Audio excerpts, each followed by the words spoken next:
All rise.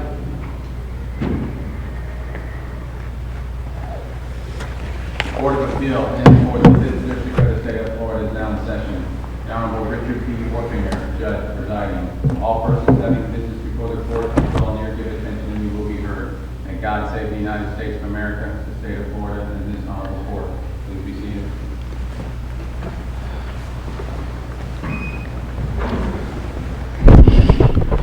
Good morning and welcome to an oral argument session at the 5th District Court of Appeal.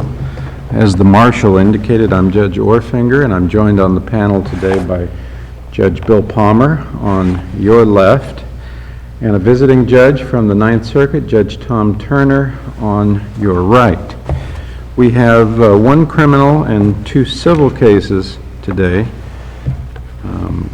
The criminal case has 15 minutes per side. The civil case is 20 minutes per side. If the clock is set at 5 minutes for rebuttal, but if you want something different than that, let me know and I'll set it. When the light flashes orange, you're into your rebuttal time.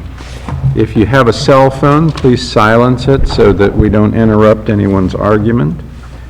And we'll go ahead and call the first case, Joseph KLEINTANK versus State. Good morning. Good morning. Good morning. May it please the court, my name is Matthew McLean. I represent Jacob KLEINTANK. Respectfully would request 3 minutes for rebuttal. All right. The state in this case concedes the third and fourth issue, so unless there's any questions directed as to either of those, I'll go ahead and direct my attention and the court's attention to the first and second issues. Let me ask, are you aware of any case where the judge understood that he had or she had the ability to depart, considered the evidence, and then chose not to depart, that gets reversed? I've seen the cases where the judge misunderstands the law and thinks he or she can't downwardly depart. But are you aware of a case where the judge understood that he or she could downwardly depart, considered the evidence, and then made the discretionary decision not to depart? I'm not aware of a case directly on point to that particular scenario. It's a three-step... I'm sorry, go ahead. It's 3 steps that the court looks at, and the first one is there a legal basis? Second one is whether there's competent substantial evidence for that legal basis, and the third, which Your Honor is alluding to, is in the discretion, considering the totality of the circumstances, should the court depart. Do you think here that the judge understood that he had the ability to depart? I don't think he did, and the reason why is, I can go ahead and say exactly what he said. I find there's no evidence to show that this mental disorder is unrelated to substance abuse. I find specifically that the problem that you have, the mental challenges that you have, are, if anything, exacerbated by controlled substances, and the most abused drug, which of course, sadly, is alcohol. So based off that, I think the court stopped at the second prong, determining, is there competent substantial evidence that this disorder, which is bipolar disorder type 2, is unrelated or was unrelated to substance abuse. Or is it possible that the judge just didn't accept the fact that that was really the causal fact of his bipolar disorder, that he just thought he was a drug addict engaging in drug addictive behaviors? Well, I don't think there was any evidence to support that. We have the expert in this case, Dr. Carpenter. He was the only expert to testify as to the relationship of this bipolar disorder as it related to the acts that Mr. KLEINTANK clearly committed. And he used, to me, a but-for analysis. But for this bipolar disorder, this act that was irrational behavior committed by Mr. KLEINTANK would not have occurred. The difference, and the state actually asked about it on cross-examination. Well, couldn't this just be somebody who's jonesing, wanting more drugs? Wouldn't they, have acted similar to this? And he said, no. The piece of evidence that is different, that distinguishes this case, is his bipolar disorder, this manic state he was in that caused him to have this grand idea that he committed this act. So we have two situations. We would have one which is a drug addict with no mental disorder, and the expert says he wouldn't have committed this crime. Then we have Mr. KLEINTANK, who has a substance abuse problem and also a mental disorder, and that mental disorder is the cause for the actions that he took. And I think that the judge had no evidence for his factual findings that he made. There's no consubstantial evidence to show that this alcohol addiction or drug addiction exasperated the mental disorder. There's simply no testimony for that. So the only way that the judge would have gotten there is by taking something outside of the record that was not presented to it and applying it to this case. Dr. Carpenter never testified that the substance abuse or alcohol abuse exasperated his mental disorder and caused him to get in this manic state. Do you think that the court has to accept, anytime a person brings in an expert and says, but for his mental disorder, he would not have committed this crime, is the court obligated to accept that testimony?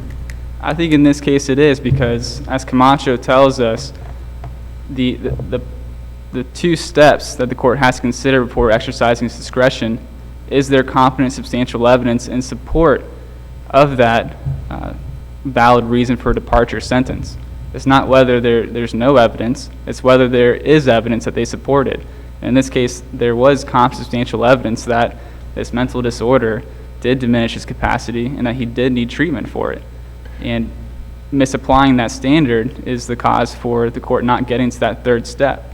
And I think remand is necessary for this case because the conclusions that the court made aren't supported by the record. I don't know. The critical testimony in this case is between transcript page 60 and 79. I've read it over and over again, and I can't find where it says exasperated. I don't know where the judge got that from. I just don't see it. This case is very, very similar to Camacho and to the Daniels decision.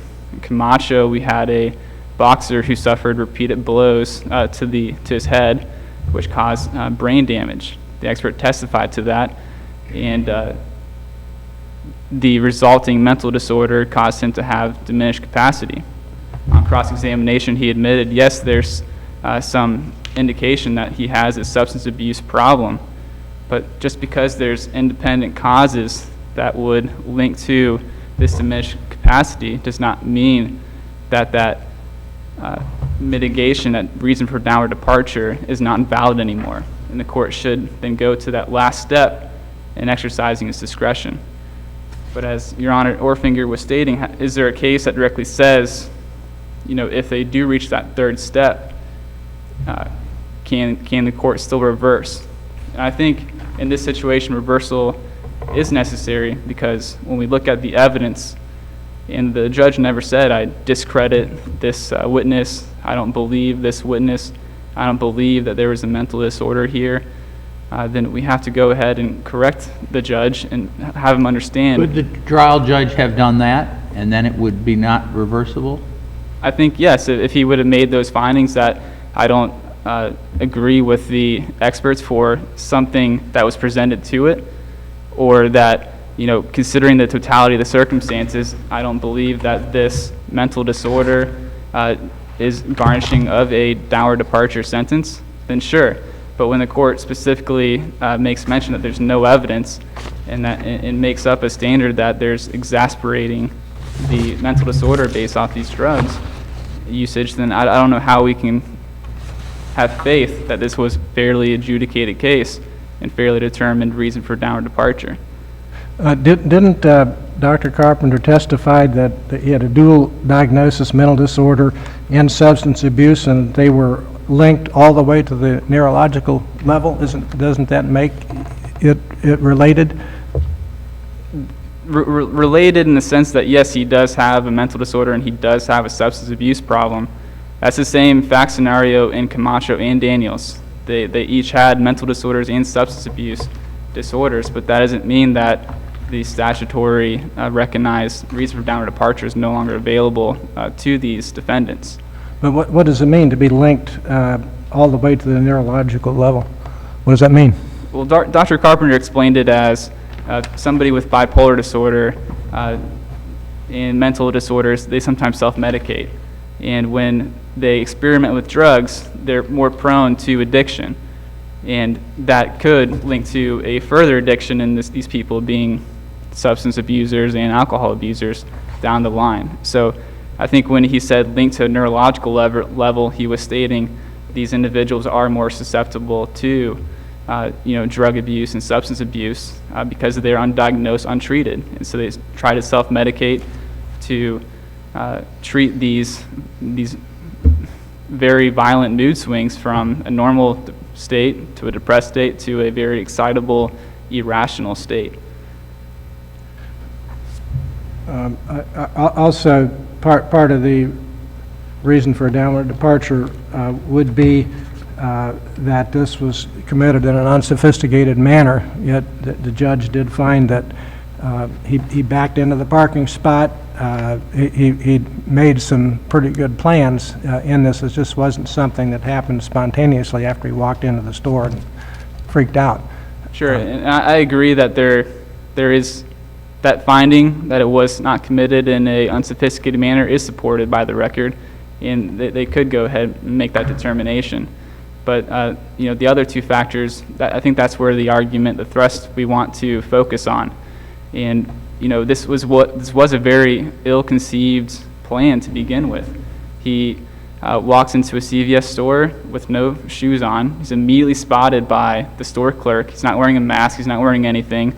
The TV captures it all on the security system, and then the store clerk immediately confronts him, sees him, identifies him. Can you leave the store? And then he goes to the pharmacy for the second time that day, hands him a prescription that is, as Dr. Carpenter stated, no rational pharmacist would accept, and then jumps over the counter with a knife and starts stabbing people. It's just completely irrational behavior, which, to society, I think we need to go ahead and treat these individuals differently and have the judges accept these mental disorders. And that's the reason why this statute exists for downward departures, to treat these people below the lowest permissible sentence. The second issue I just want to briefly touch on before my time runs out is the special conditions that were imposed. This court in Grubbs departed from a long line of decisions that said any written conditions that were not orally pronounced cannot be imposed after the fact. And the Grubb decision really relied on Rule 3.800B2 as curing any procedural due process that would have happened. I think there's a split amongst the districts that's occurring, and just point the court's attention to the Snow decision out of the 4th and the Parkerson decision out of the 1st. And in those cases, they both involve special conditions related to sex offender probation that were not orally pronounced.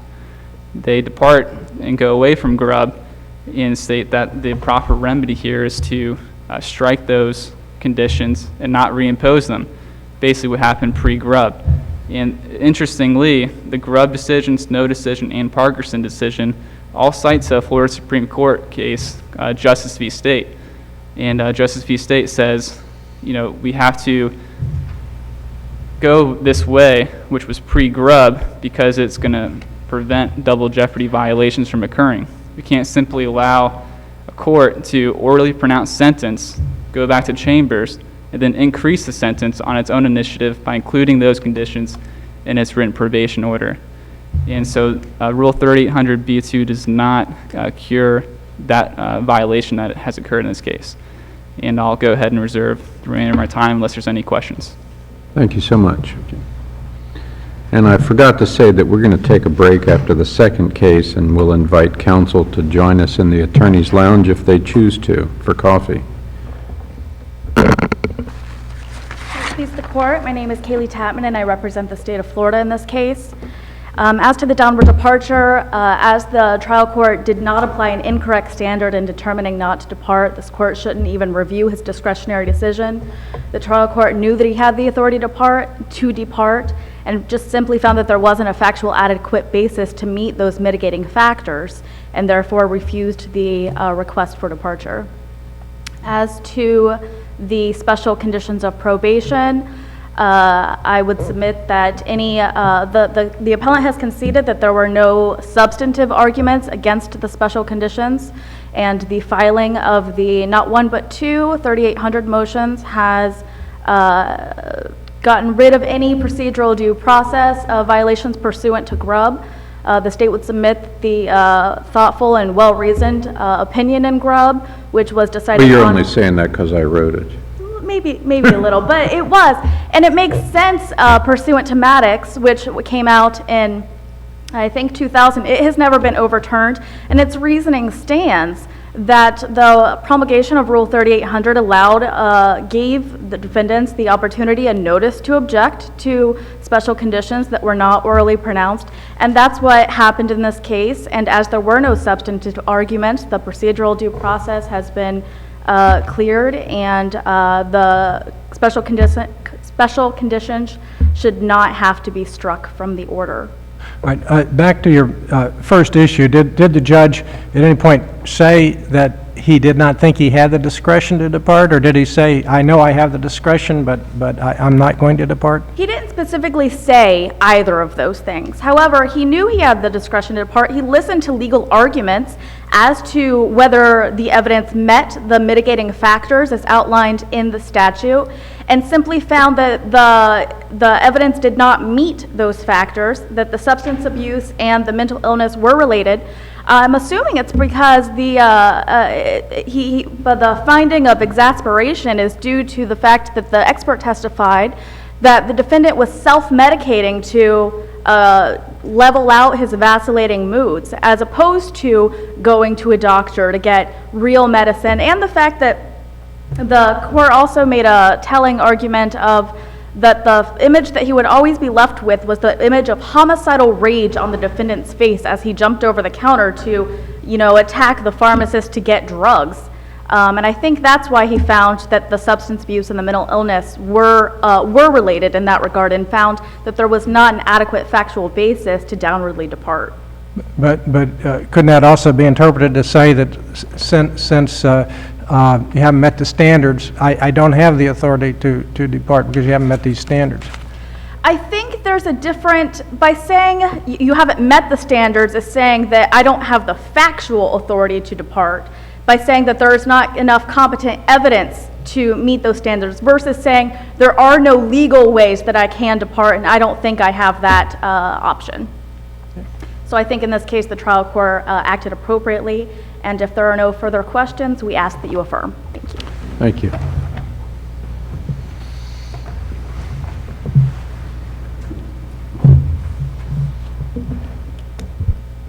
Thank you. May it please the court, as to Judge Turner's point, you're right, there's two different ways to interpret what the judge did in this case. And that's why Camacho reversed. Specifically in their decision, they said our difficulty in this case is that we were uncertain whether the trial court's ruling was based on rejection of some of the experts' opinions, or whether it made a legal error by concluding that no legal basis for departure existed because there was evidence of substance abuse. In this same situation, we can try to interpret it, but we don't know. There's two different reasonable interpretations that we can come to. The appropriate thing would be to remand to the trial court, and if the trial court says, look, I found no legal reason to depart, then we know for sure what the answer is. But right now we can't speculate as to what that is. And aside from that, the fact that there's substance abuse and mental illness does not disqualify a defendant from getting a downward departure. There can be independent causal acts for impaired state, or even independent reasons for substance treatment, which is in the Daniels case. In Daniels, there was the need for treatment of a mental disorder and treatment for substance abuse. The court reversed, said just because they're both there doesn't mean that there's no valid legal reason there is a valid legal reason. You should go and exercise your discretion as to whether a downward departure sentence is needed in this case. Just close on the thought that the state had about this homicidal rage. And that's absolutely true. There was a homicidal rage on Mr. KLEINTANK's face. But you have to take it in context. This isn't some guy who was committing violent crimes throughout his life. This is a guy who had a family, he had a good job, he had a good family, and out of nowhere he commits this homicidal rage type acts, which the judge said, I'm surprised nobody died. But that's specifically because it's tied to a mental disorder that he wasn't able to control because undiagnosed and untreated. Thank you, Your Honors. Thank you so much, counsel.